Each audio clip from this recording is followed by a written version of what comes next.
இந்த சம்மர் ஹாலிடேஸுக்கு உங்கள் ஃபேமிலியோட ஒரு இன்டர்நேஷ்னல் ட்ரிப், அதுவும் அஃபோர்டபுள் காஸ்ட்டில் போகணும் அப்படின்னு காத்துட்ருக்க நபர்களாக நீங்கள் கேப்ஸ்டோன் ஹாலிடேஸ் அவங்களுடைய பிக் சேலில் இப்போ ஸ்பெஷல் ஆஃபராக துபாய்க்கு 4 nights 5 days அப்படின்னு ஒரு குரூப் டூர் பேக்கேஜ் அவங்க ஆர்கனைஸ் பண்ணியிருக்காங்க. ஆக்சுவலாக 79,999 வேர்த் இருக்கக்கூடிய இந்த பேக்கேஜை 10,000 இன்ஸ்டன்ட் டிஸ்கவுண்ட்டோட 69,999க்கு இப்போ பர் பர்சன் இவங்க ஆஃபர் பண்ணுறாங்க. ஆனால் நீங்கள் 31st May 2025க்குள்ளே இதை புக் பண்ணணும். இதிலேயே உங்களுடைய visa, flight tickets, private transfer, hotel accommodation, breakfast, lunch and dinner, dedicated tour manager, all entry ஃபீஸ்லேருந்து வாட்டர் பாட்டில் வரைக்கும் எல்லாமே கவர் ஆகிடும்.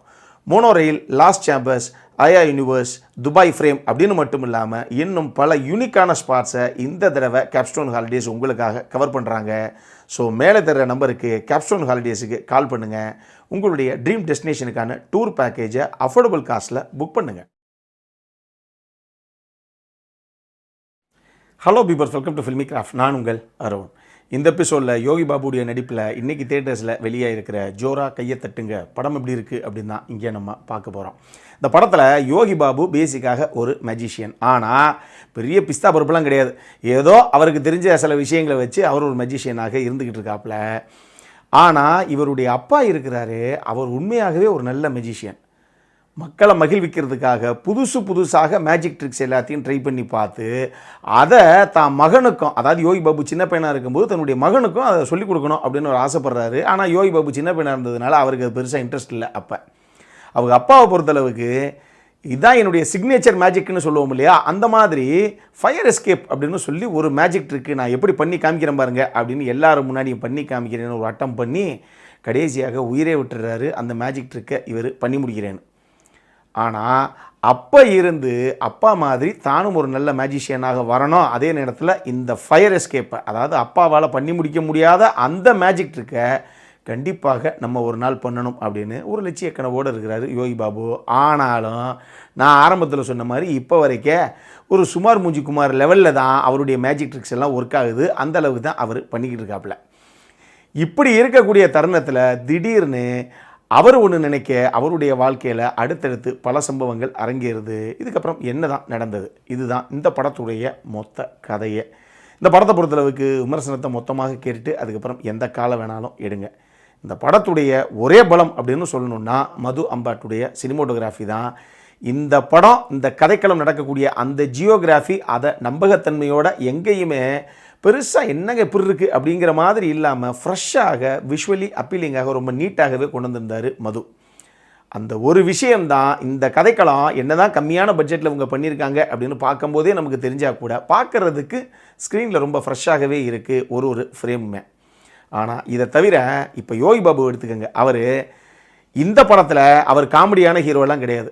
இந்த கதைக்களமே ஒரு சீரியஸான ஒரு கதைக்களம் தான். அப்படி இருக்கும்போது இவர் ஒரு மெஜிஷியனாக வர்றார் இல்லையா, அதுவும் ஒரு சீரியஸான ஹீரோ கேரக்டர் வேறு அது.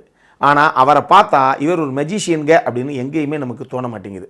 அவருடைய காமெடி படங்களில் எப்படி வழக்கமா, சார் இவர் தான் சார் கராத்தே மாஸ்டர் அப்படின்னு சொன்னால் அந்த மாதிரி ஒரு ட்ரெஸ்ஸை போட்டு வந்து சும்மா அந்த ஃபன் பண்ணுறதுக்காக நிற்பாப்பில் ஒரு காமெடியனா, அந்த மாதிரி தான் நான் ஒரு மெஜிஷியன் அப்படின்னு ஒரு ட்ரெஸ்ஸை போட்டு வந்து நிற்கிறாரே தவிர ஒரு சீரியஸான கதாபாத்திரம், அதுவும் நம்ம தான் ஹீரோ அப்படிங்கும்போது அந்த கேரக்டர் ஜஸ்டிஃபை பண்ணுறோம் அப்படிங்கிறதுக்காகவாது ஏதாவது ஒரு சில விஷயங்கள் மெனக்கடல் பண்ணியிருக்கலாமோ, அப்படி எதுவுமே இல்லைங்க. அவரை பார்த்தா மெஜிஷியன் மாதிரியே தெரில அப்படிங்கிற மாதிரி தான் ஒரு ஃபீல் ஒன்று நமக்கு வருது.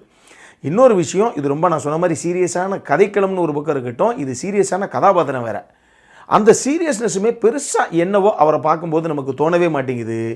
இவர், அதாவது இவரால் அடுத்தவங்களை என்ன பண்ணிட முடியும் அப்படிங்கிற மாதிரி ஒரு ஃபீல் தான் நமக்கு வருதே தவிர இவர் கண்டிப்பாக ஏதோ ஒன்று பண்ணிடுவாருங்க, இவர் ஜெயிச்சிருவாருங்க அப்படிங்கிற ஒரு ஃபீல் நமக்கு வரமாட்டேங்குது. அந்த வில்லன் குரூப்புக்கிட்ட இருந்து இவருக்கு ஏதாவது பிரச்சனை வந்துடுமோ அப்படிங்கிற பதப்பதைப்பும் எங்கேயுமே நமக்கு வரமாட்டேங்குது.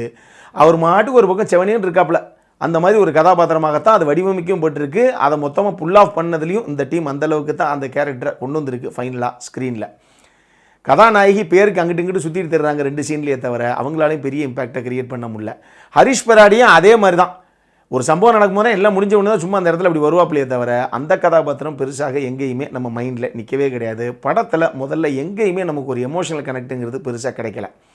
அதே நேரத்திலேயே இந்த படத்தில் எந்த ஒரு வலுவான வில்லன் கதாபாத்திரமும் கிடையாது. அதனாலேயே என்னங்க யார் என்னத்தை பண்ணியிருப்பாங்க, ஒன்றும் கிடையாது, இந்த ரூமில் இங்கே தான் உட்காந்து குடிச்சிக்கிட்டு இருப்பாங்க அப்படிங்கிற மாதிரி தான் நமக்கு தோணுதே தவிர எந்த சீரியஸான ஒரு விஷயமே நமக்குள்ளே தோணவே மாட்டேங்குது. இதுதான் இந்த படத்துடைய மிகப்பெரிய பிரச்சனை. திரைக்கதையாகவும் கதையாக ஒரு வித்தியாசமான ஒரு நாட்டு ஒரு சப்ஜெக்ட் இவங்க எடுத்துக்கிட்டாங்க. ஆனால் அது திரைக்கதை அமைச்ச விதத்தில் எங்கேயுமே பெருசாக சுவாரஸ்யம் இல்லை. எந்த ஒரு இடத்துலையுமே அடுத்து இந்த கதாபாத்திரத்துக்கு ஏதாவது நடந்துருமோ, இந்த கதாபாத்திரம் இங்கே மாட்டிக்கிறோமோ அப்படிங்கிற எந்த ஒரு பதவதைப்புமே நமக்கு இல்லை.